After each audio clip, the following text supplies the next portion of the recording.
keep it going for a little while longer. All right, we're good.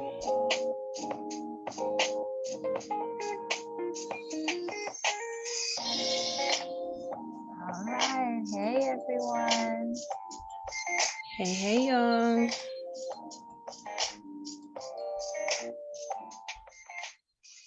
Welcome back to the Holistic Brown Mamas podcast. How's everybody doing? Hey, everybody.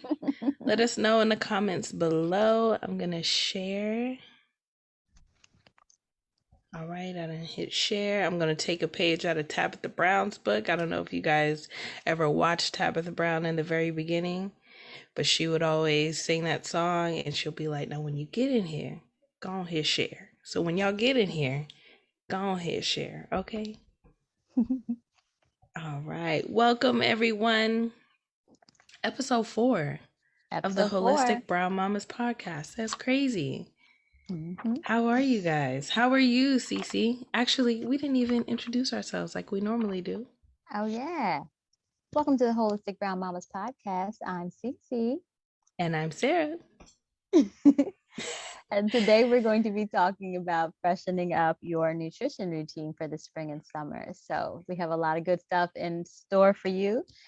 We definitely just jumped right into talking to each other. This is a very professional show. It's professional. I know, right? It's a high quality production here. Clearly, production. This is Come on, guys. Highly produced. Right. It's classy. We are very classy. How have you been, my darling? How was your week? This week has been good. Getting back into the swing of things at work. Had a nice little holiday. We didn't do anything terribly exciting, but it was just nice to have an extra day on the weekend, you know?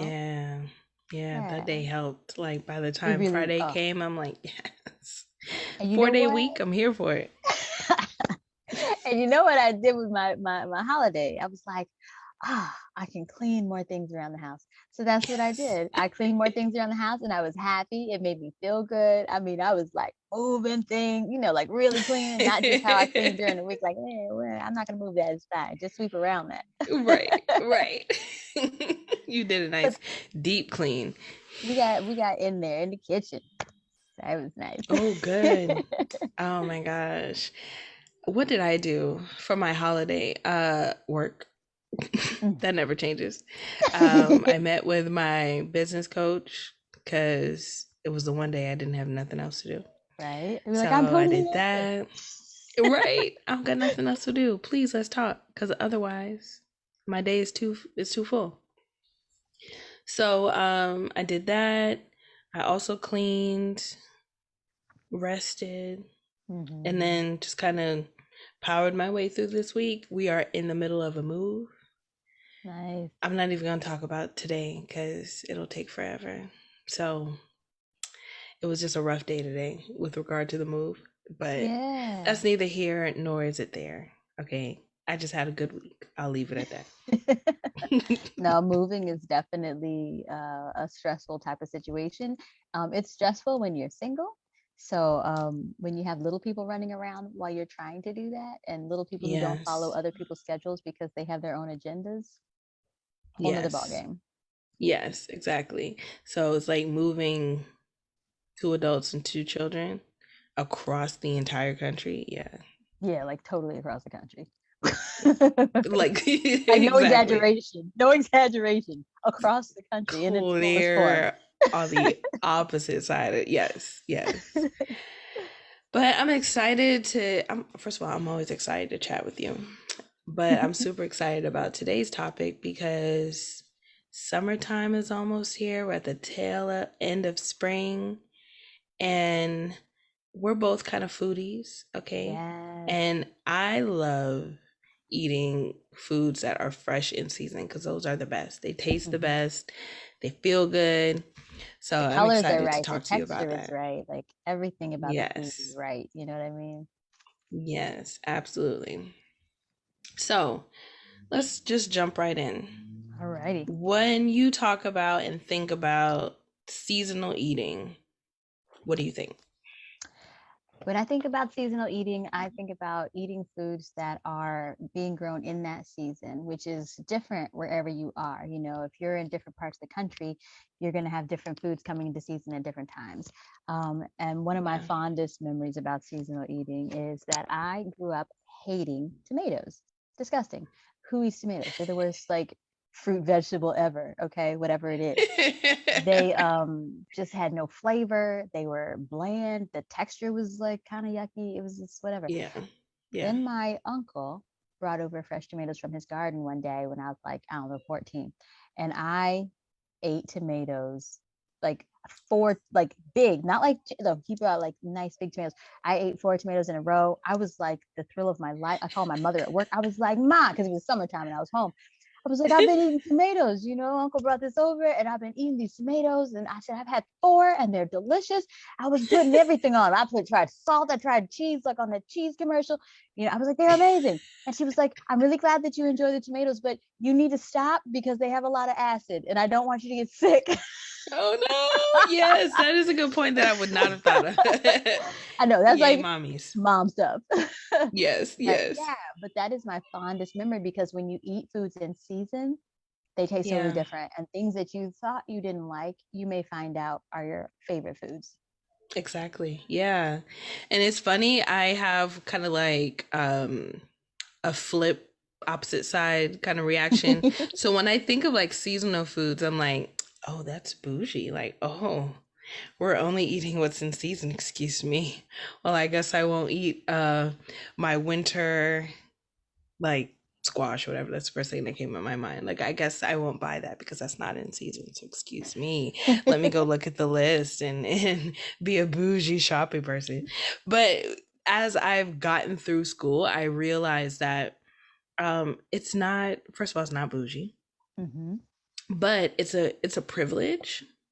And um it draws us back to how our ancestors used to eat. Mm-hmm. Okay, because there's no refrigerators, there was no frozen foods.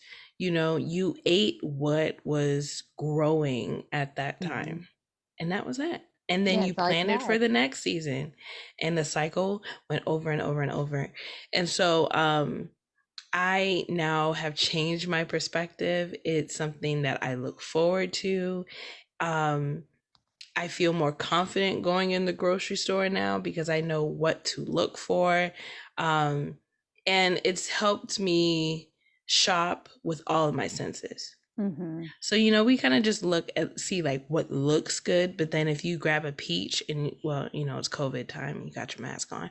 But before COVID, you could pick it up, you could smell it. It smells sweet. You can feel the texture of the flesh of the fruit. And so it's one of my favorite things to shop seasonally. So yeah. Absolutely. And So that let's that talk a kind little of bit about oh, go ahead. Sorry. no, I'm right in sync with you. Go ahead. Yeah, you're probably about to say the same thing. What did you eat growing up? Like, what did you eat as a kid? Yeah, so like as a kid, I remember this time of year we would typically be getting on our way to Granny and Grandpa's house down south, and we would be eating whatever was in season at that time because my grandparents, Mm-hmm. all four of them, they gardened and farmed and things like that. So we would be having fresh things. I'd be, it's too early for corn, but we would be down there having, well, actually, we're kind of still early for a lot of things, but Yeah. moving towards the summer, we would be having watermelon, we would have, Mm-hmm. tomatoes, we'd be shucking corn, shelling peas, having fresh cucumbers. My granny would like cut up some cucumbers and put a little bit of oil, a little bit of salt and pepper, a little bit Mm, of vinegar on yep. there, and then like we would have that cool from the refrigerator. Um, but it was like a lot of fresh, plant-based foods. And then now you guys know I'm a vegetarian now, but they would also do things like butcher a hog and stuff like that, and we Yeah. would have now this didn't happen a lot when I was down there, but they would have like real pork rinds, like from the real pig, Yep. not the stuff that you buy at the Oh store. my gosh. Cece, you are okay. I'm gonna talk about this later, but you are going to love that documentary, High on the Hog. if you Uh-huh. guys, I'm like looking for the camera. If you guys have a Netflix account, your cousin got a Netflix account. I don't know who got the password. It don't even matter. Somebody you Go know. on Netflix, especially my highly melanated people, my black and brown mamas. Please go watch High on the Hog. It's a documentary that talks about the influence of African American cooking on just America. Hmm. You will get your whole life. You will look at things so differently, especially me being from Charleston. And that's one of the episodes is dedicated to rice country and like the rice kingdom, which happened in Charleston. So I got my whole life. And in there, one of their things is like cutting up a hog and like eating fresh, like pork Yes, rinds. crackling. Yes, yes, yes. That's so Well, funny. now tell me, because we kind of are going into your neighborhood now. So tell me, like when you were growing up, what types of things were you eating? Oh man. So I grew up on James Island, right outside of Charleston, South Carolina. So it's like seafood central, rice central. And every time I talk about what I ate as a kid, my husband grew up in Alabama, and Yeah, I he's like consider more in my myself hood. exactly. I consider myself like a Southern girl, and he's just like, when I would tell him what we would eat, he's like, "Yeah, we didn't eat that." And we didn't eat that either. And I'm like, what you mean? And then I watched High on the Hog and I was like, oh, our There's like food is different like African. regional. Okay. Yeah. Okay. So our food came straight from Africa. I'm here for it. I can dig it.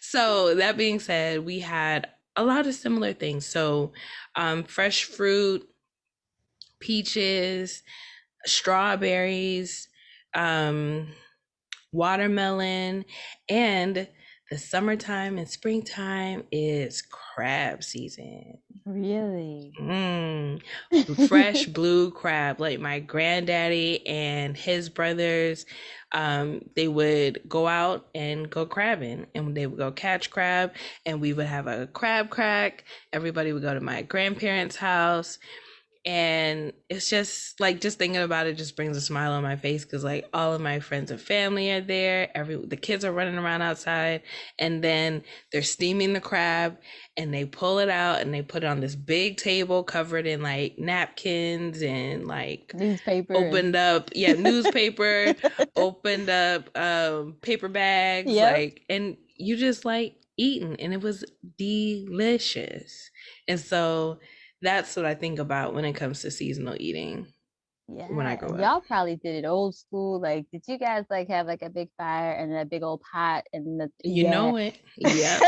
Yep. Yep.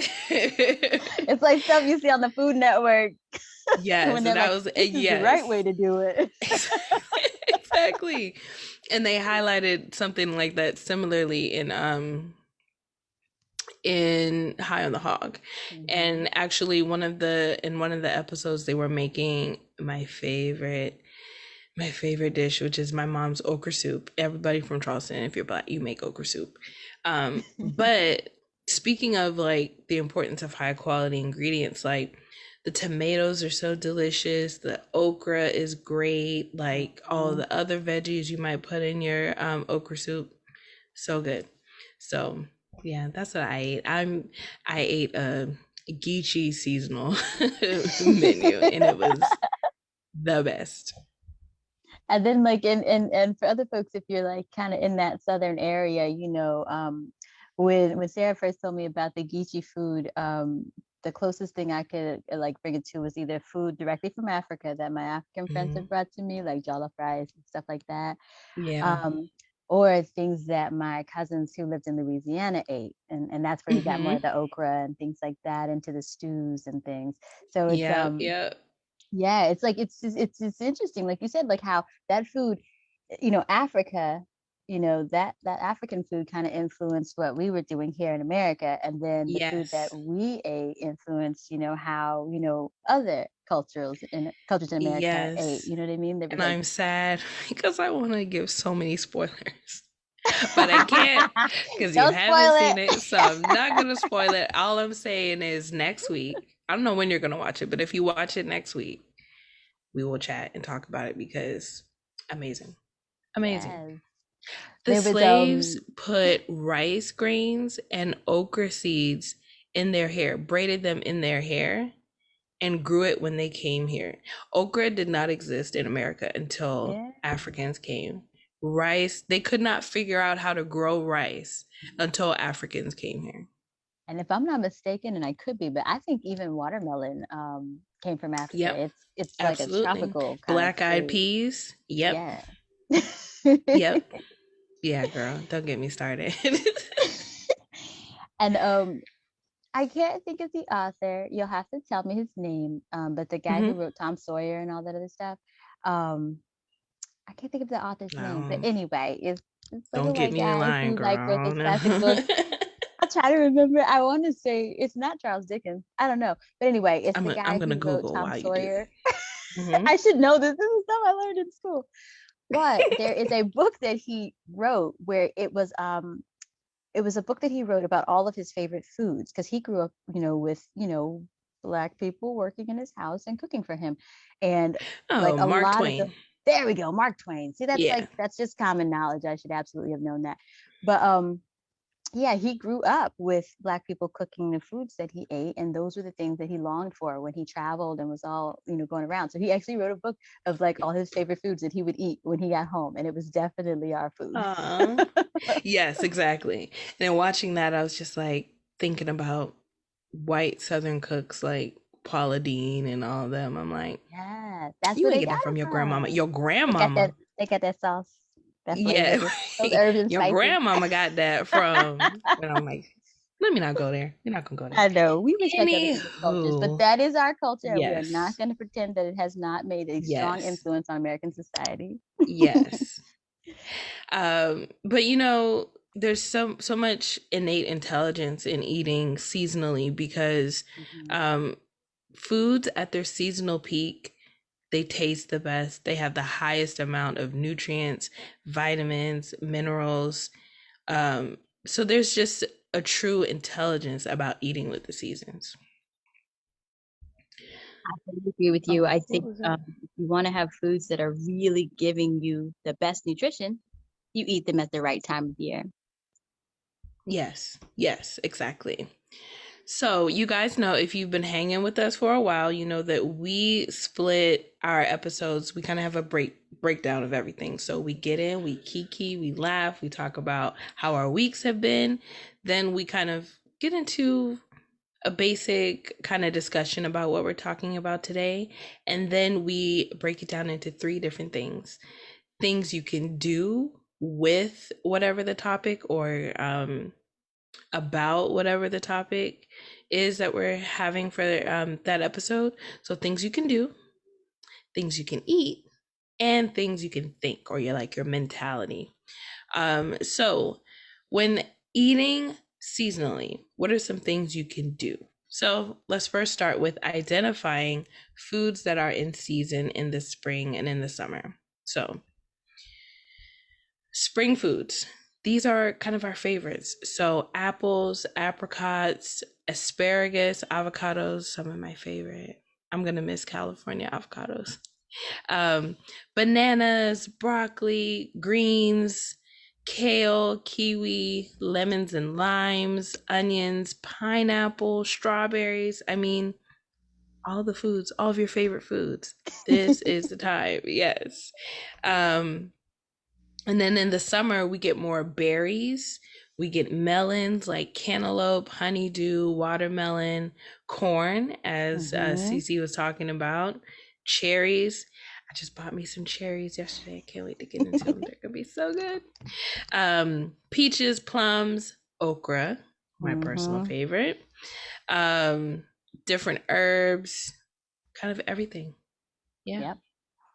Yep. And then you get some different foods in the fall and winter, which we'll talk about on another episode. But these are the Mm-hmm. mainstays for this time of year. And they're not foods that last for a long time. You know what I mean? Like you got to eat Yeah. that stuff or freeze it or jar it or can it. But it's stuff that is definitely full of flavor and full of nutrients. Yeah, and they make you think about springtime. So like bananas, um, a common dessert for cookouts is banana pudding, Hmm. strawberry shortcake. Um, of course, we love Sundays or whenever you feel like cooking it, but Right. greens, onion, other dark leafy greens like Swiss chard and spinach. I had a brain fart. She was like, I "What's was that other like, thing that's green you and know it's that other leafy?" green leaf that sometimes you put in a smoothie and then The one that sometimes you eat stopped in a being salad. popular because everybody got on Right. Don't kale.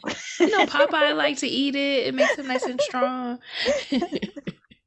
Spinach used to be the green, but now it's Yes, and then kale. kale came along and everyone's like, ugh, you eat spinach?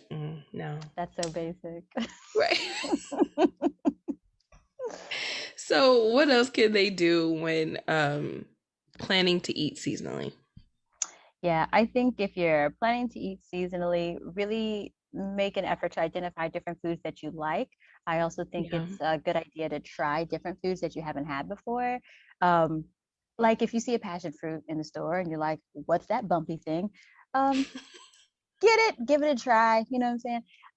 I If love you doing see that. an yeah, like just like make an effort once in a while to try something new, just like you expect your children to do that. It's something that you should do too, because you might find that things that you maybe didn't like as a child, you now like as an adult. Absolutely. I make it a plan to, if I'm going in the store, I just look around and say, oh, that looks weird, or that looks new. I've never had that. I'll just buy one. Or oftentimes I shop on Amazon, Amazon Fresh to get my groceries delivered to my door. Don't judge me. But I'll go scroll through their produce section, like, oh, I've never tried that. Let me buy that. Hmm. And it's fun, and like you brought up children, we're all moms. The best way to give our children the broadest palette is to just try new things. So Absolutely. I hadn't tried dragon fruit. I know everyone's like, what? You've never tried dragon fruit? So I tried it, and I'm not quite sure what all the hype is about. I mean, it's You it's gotta, straight. yeah, you gotta get it when they're real sweet, but it's basically like a Yeah, less citrusy kiwi. that's the perfect the perfect description. I ate it and I was like, okay. But it's fun because you're like, it's fun because you're like, in your head, you're probably like, oh, this is going to be so good. I've seen so many like YouTube and Instagram and TikToks. And then you taste it and you're like, yeah, all right. Checked it off my bucket list. It's fine. Hmm. Or it might become your favorite. And now you have a new favorite thing to add to your menu. Absolutely. I think it's also a good way to I'm a big believer in like eating the rainbow. That's something that in Yeah. naturopathic medicine and in functional medicine, we really talk about eating a lot of variety of colors because you get different nutrients and vitamins from the different color. I mean, it's not always like that, but most foods that have certain colors have different vitamins, like red foods versus blue foods versus purple and all Yeah. that. So when you Yeah. try those new things, you're actually giving yourself a little vitamin boost. Exactly. Yep. And because it's in the whole food form, your body is readily able to absorb it, is readily able to send it wherever it needs to be to help with different enzymes and reactions going on. So it's like the perfect fuel for your body. All right. So what can they eat? Things you Yes. can eat. So we have talked about what different foods are coming at different times of year, like in the spring versus the summer. And Sarah and I also are big believers in the Dirty Dozen and the Clean 15 list. That's Those right. lists will kind of help you know what things it's maybe more prudent to buy organic and what things that it may be not as big a deal if you buy the conventional, regularly grown versions of.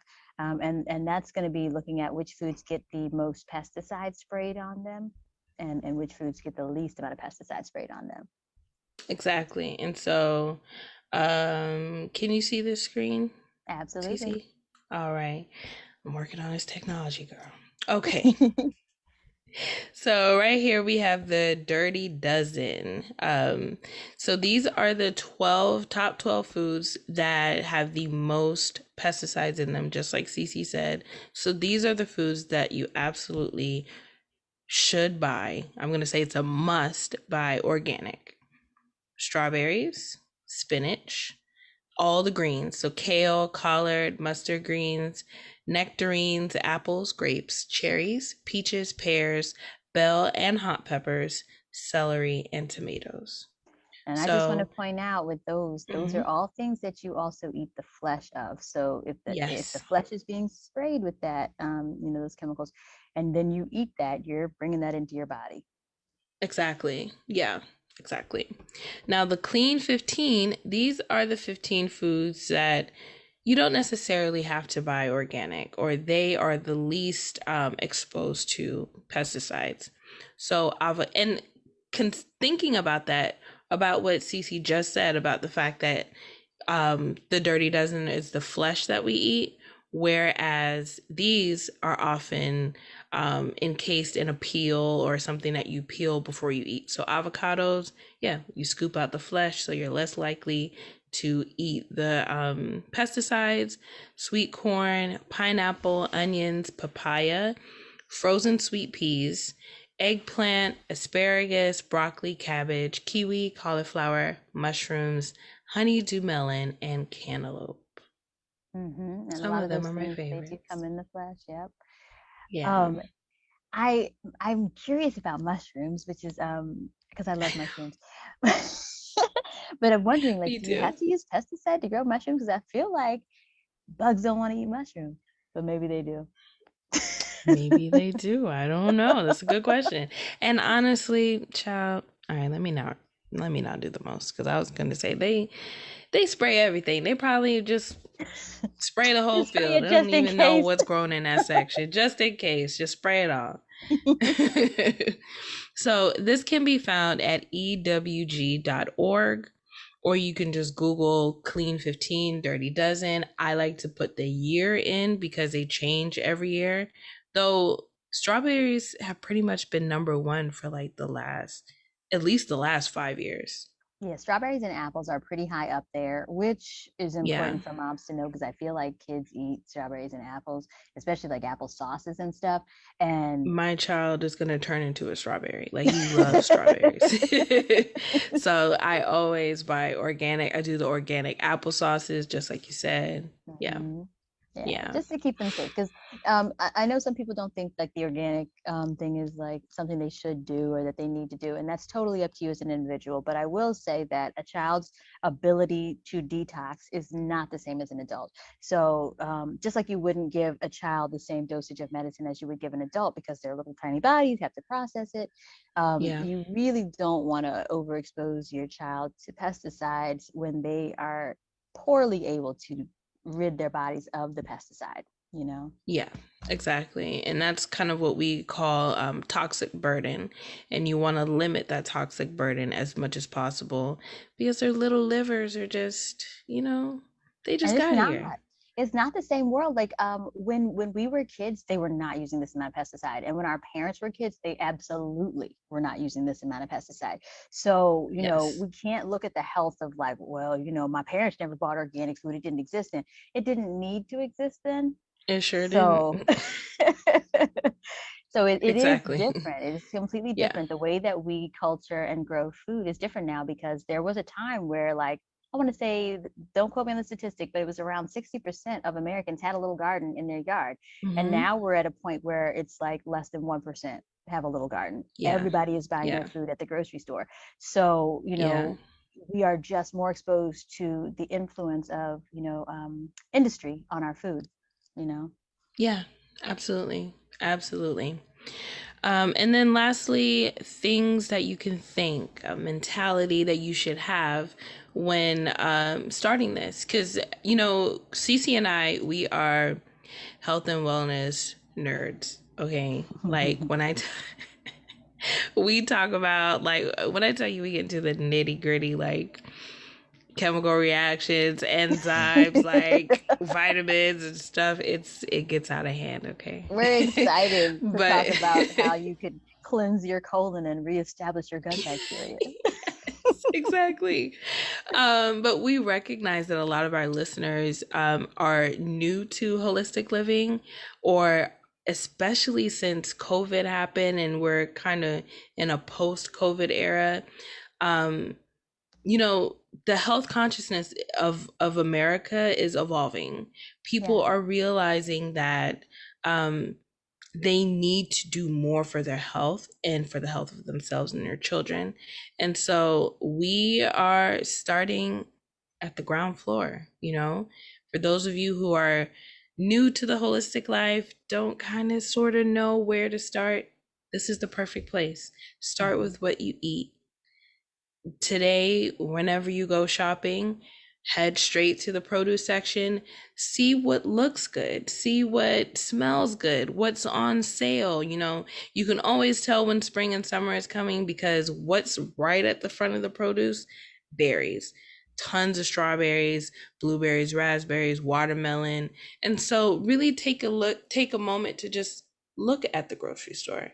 You know, Hmm. as moms, we're like, oh, I just got off work. Let me hurry up and get in here and like run these groceries. Kids is getting on my nerve. But take a moment to really just kind of look around and say, oh, okay, this is what is most prominent.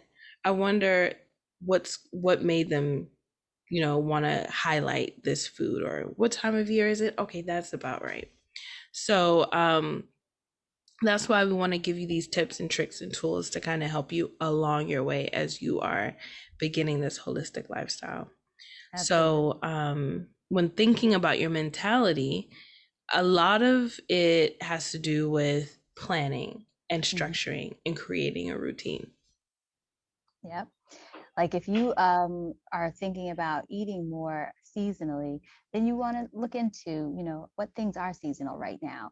And you want to maybe start planning out what types of meals would you cook with that. Because let me tell you, when you first start trying to buy fresh produce, you're going to buy stuff and then throw it away because it went bad because you didn't eat it. And you're going to be mad because you paid X amount of dollars. And then, oh, they told me to get organic. So I got organic. And then I just threw those $8 organic whatevers away. Oh, side Yes. point, when strawberries and things are in season, they are cheaper. And you can, a lot of times they're Yes. like buy one get one free, because they're like, we got to get these strawberries out of here, because like those things Yes. do go bad quickly. Yeah. Um, Yeah. but yeah, so really think about what you're going to do and think about how much you need. Like if they say buy two get one free, and you're not going to eat 3 cartons of strawberries, then just get one carton of strawberries and keep it moving. I was um gonna say I have I have that Andre 3000 verse in my head. I'm like, don't do it. Reconsider. Okay? Read some literature on the subject. Don't do it. and like One, stick to one. unless you're like super organized, which Sarah and I are pretty organized, but we're like overdoing our schedules. So even though we want to be super organized, sometimes we're like disorganized because we put too many things on the list. But if you're the type of Yes. person who doesn't put too many things on the list and you are super organized, you might be able to buy those 3 cartons, because you're gonna freeze them and you're gonna like do smart things and not be mad like me, like, look, we threw away two Throwing in the cartons. trash Like, like, damn. I just I feel bought these bad. That was strawberries. horrible. Yes. Yes. But yeah, so really Yes. think about it, like what's in season, what do you actually want to eat, what are just new things to try, and then what would you Yeah. actually prepare, like what would you actually do if you bought those foods, so that way you're not disappointed Mm-hmm. with the money that you're spending. And Yeah. really think about your budget and how you want to finance it, if that's something you need to consider. Some people are just balling out of control, they're like, whatever, I throw away strawberries as a job. Right. I Right. don't. I throw away strawberries and it breaks my heart, and I'm like mad. So yeah, think about your budget, Oh and man. then also, like, if you're like, I really can't afford to get like all these organic things, like I'm really on a like shoestring budget right now, then Yeah.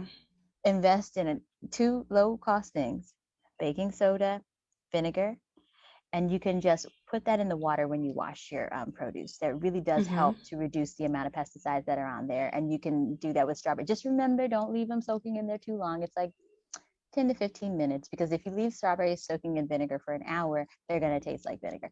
But if you just leave Yeah. them in there, and it is mixed with water, so do a little Google search and they'll tell you exact ratios of that to use. But then that does help to cut down on the pesticides that are on the food. Yeah. Or you can get a fruit and veggie wash. But I don't like the soapy ones when I'm doing strawberries and stuff. I like to use like vinegar and stuff Same. like that. Yeah. Great tips. Great tips. Yeah, and especially for the moms who are on WIC or SNAP, girl, you don't they give, I think they give like $20 or something for free, like cash for produce. That's the time where you go and get your seasonal foods, get the stuff you want to explore with and just try.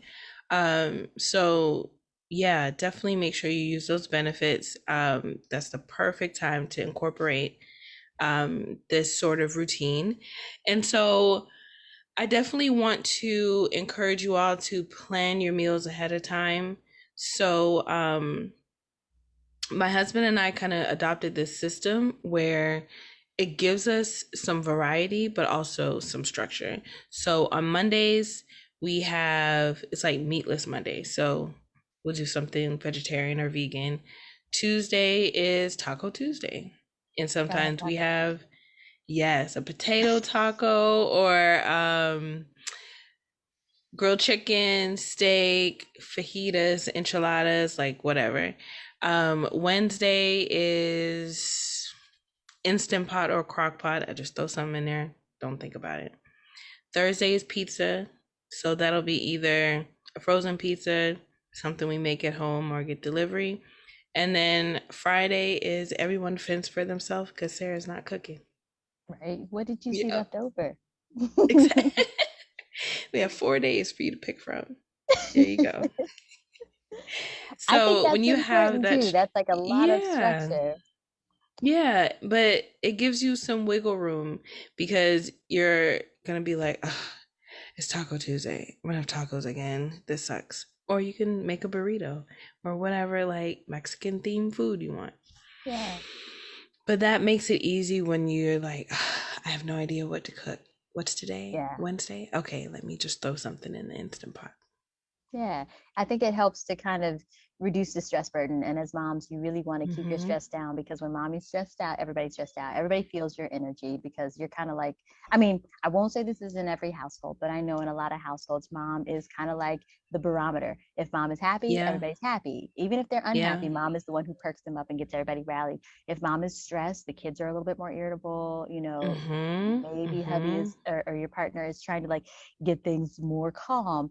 But Yeah, I was a gonna lot of say like times hiding around the corner, like I'm just she's gonna a little sit over crazy here there. so Let's she go, don't. let's go for a walk. Yes, yes, But like having that routine, it takes like, yeah. it's kind of like the reason, who is it? I forget who the famous person is, but this person would always wear the same thing every day because it took one less. Oh, Have you heard about that? Where they would wear like the same, like I yeah. wear black Steve pants. Jobs does that or did that. Mark Yeah, Zuckerberg. yeah, Yeah, and yeah. they say that we have this like threshold for how much stress we can handle. So just having one thing that's already set Mm-hmm. reduces our stress and brings down our anxiety. So having those meal ideas ready that you can just grab it, instead of Yeah, like, oh my God, you know what, we're just gonna have McDonald's. I don't even yeah. Right. Exactly. care. And So exactly. And most importantly, make it fun. You know, when you go and you are buying these foods and trying new stuff, and you have your kids and they might say, I don't want that. And you can just say, try it. It's so good. Like, this is the time of year they taste the best. Let's see how good they mhm. taste. Yeah. And just kind of having fun with it. And another thing, as far as like having fun with it and working within your budget, I really like going to a farmer's market if you can find one, because the food costs less. It's usually locally grown, so it is like super fresh, because Yep. sometimes the fresh food at the grocery store is like not quite as fresh because it was flown in from another country. It's still pretty fresh, but Fresh it's from like fresher. Chile. But this is probably grown within that state, or like a state that's nearby, because they drove to the Yeah. farmers market to bring it to you. And Yeah. and a lot of farmers markets are also accepting WIC and things like that, because now they have those little Mm-hmm. card readers and you can swipe and everything. So and I find Yeah. that there's usually like an entertainer or somebody that's thinking about the kids out there. And so it's like fun for the kid to kind of go. And it's a wonderful way to introduce your children to like fresh produce and like to name the different foods. It's a wonderful way to introduce Yes. yourself, because if you didn't grow up eating stuff like that, you might be like, I don't know what that is. What is that? Arugula? What is arugula? Like, I've never even Right. heard of that. Is that a real word? You know, like, but it's a good way Yes. for like all of you guys to get out and learn, and it gets you outdoors, and it's like just a nice way to, you know, bond as a family, Yeah. and save money at the same time. Yes. Absolutely. Absolutely. All right. So, like, quick recap because we threw a lot at you guys. All right. Things you can eat. I'm not reading that long list of foods that are in season, but just think about what you always eat summer and springtime. So it's berries, peaches, plums, melons, apples, bananas, dark leafy greens, um, yeah, that sort of thing. So identify the foods that are in season for spring and summer. Create meals around those items. Remember the clean 15 and dirty dozen. Clean 15, those are the 15 foods that if you can't afford to do them organic or just don't want to, that's totally fine. Their dirty dozen, in our opinion, are a must have organic because we want to reduce the toxic load in ourselves and our children. And then having a kind of structured routine plan when creating meals, shopping lists, and kind of figuring out what you want to explore and try. And it helps reduce your stress, as Cece mentioned. Yeah, that's definitely everything that we talked about today. And I'm surprised you remembered it all. I'm like, oh yeah, we talked about that too. And it's funny. It's funny because I have my glasses on this week, and I'm like, I wonder if they can see me scrolling because I'm certainly scrolling through my notes. Like, we did that and we did that. This memory is not holding that, girl. Mm-mm. Mm-mm. You see, and that's why it's important to plan, guys. Yes, exactly. Exactly. That's why I keep a notepad, okay? I keep a book because the Swiss cheese up here, no ma'am. No ma'am. And I'm going to add one thing that we're not going to talk about today, but I just want you guys to know this. They are finding that the toxic burden actually contributes to diabetes, obesity, and Alzheimer's. There we go. Sometimes I talk faster than my mouth can keep up with. But so that toxic Yeah. burden piece is bigger than we ever know. It's not just about not, eating pesticide. It is about Yes. reducing your risk of illnesses that will change your life and not for the Absolutely. better. Absolutely. And I'm sure it's been linked to a lot of different conditions with children, Mm-hmm. um, different pediatric conditions, eczema, ADHD, autism, Absolutely. The research is out there. It and the has gamut. Yeah. absolutely been linked. And and Yeah. and it can even contribute to just behavioral problems. Maybe your child doesn't have like a significant diagnosis that you can name it, Mm-hmm. but Mm-hmm. kids who are eating foods that have certain like dyes in them Yep. show more behavioral problems, difficulty with concentration and focus. And when you remove those foods, all of a sudden this kid is like getting better grades and sitting down in class Yeah. instead of running around the classroom like my little Yeah. cousin. But he's so cute. Um, I'm gonna say but yeah, so it seems small, but the reason why Sarah and I are bringing you these things is because it's not small. And our community, Mm-mm. people of color, from Native American, um, Black people in America, Hispanic people in America, Mexican immigrants to America, like we are disproportionately hit with these toxic illnesses. And it Mm-hmm. shows up as reduced IQ points when they test children for their IQ level. It shows up Yeah. as, all those behavioral things that we talked about. It shows up as higher risk of heart disease and diabetes in our 30 and 40-year-old adults. I mean, these are, Sarah and I like laugh and joke and we have a good time. Like, we love you guys and we love talking to each other. We have a good time, but we didn't start this podcast just so we could be talking to each other on camera. Yes. If we could do that Yes. without you Right. guys with us. Yes. It's like the research is more and more consistently proving that if you don't make these changes, you are putting yourself and your family at a significant risk. And it is important to us to reach out to our communities because due to racism and societal changes that have put us in positions that we have been in, we are more highly exposed to these things. So we have to work harder to protect ourselves. Absolutely. And it just brought up a thought for me because um, oftentimes, I'm sure many of you have heard people say like soul food is slave food and like we don't have to eat that anymore. And um, while there is a bit of truth in the sense that we were given the scraps that they didn't want, and we did make a healthy meal, a healthy-ish, as healthy as it can be, eating pig feet, but we made a healthy, delicious meal that sustained us to work from sunup to sundown with no breaks. And think about the fact that these meals that we have kind of grown to look down on kept them and sustained them to do back-breaking work. And so in looking at that documentary, High on the Hog, it really gave me a deep sense of appreciation of our creativity and our resilience and the importance of good quality nutrition and good quality food, regardless of what it is that you're working with, what supplies and stuff that you're working with.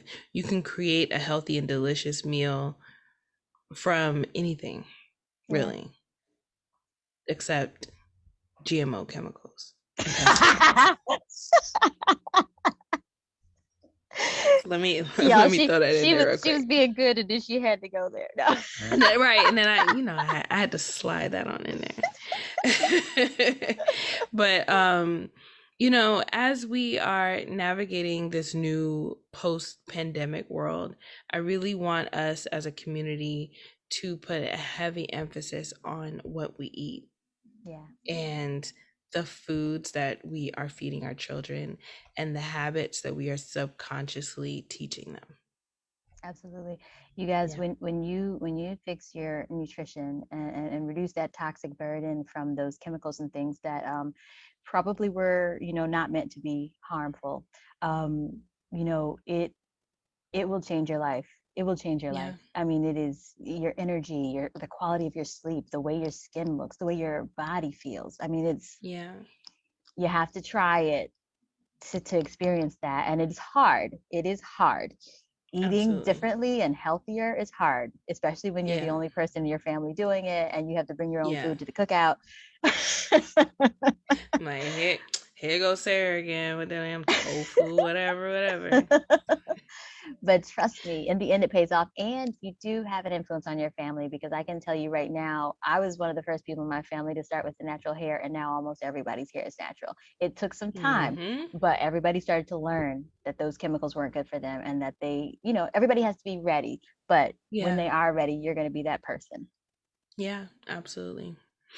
All right, so when we wrap up, we kind of talk about what we're going to do for ourselves and what's coming up next for the show.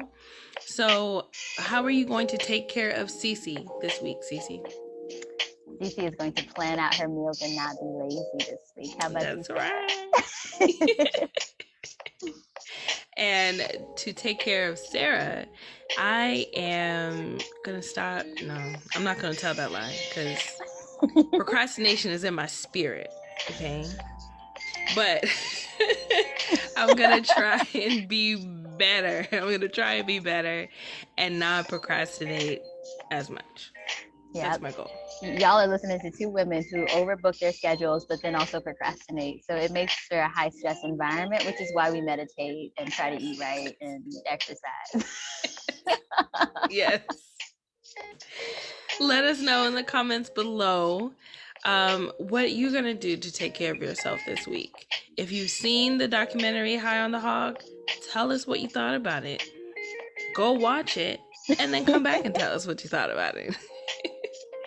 And remember, And guys, then I was just going to say, remember, this is, again, for educational purposes. We are not telling you to go against anything yes, that your medical professionals are telling you, but, take a yes, look at what we're talking about, see if it works for you.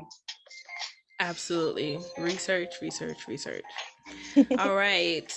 As always, we love chatting with you guys. We love seeing you guys. And until next time, we will catch you guys later. That's right. Like and share, subscribe. Yes, yes, exactly. Rate, subscribe, share, and we'll catch you next time on the Holistic Brown Mamas podcast.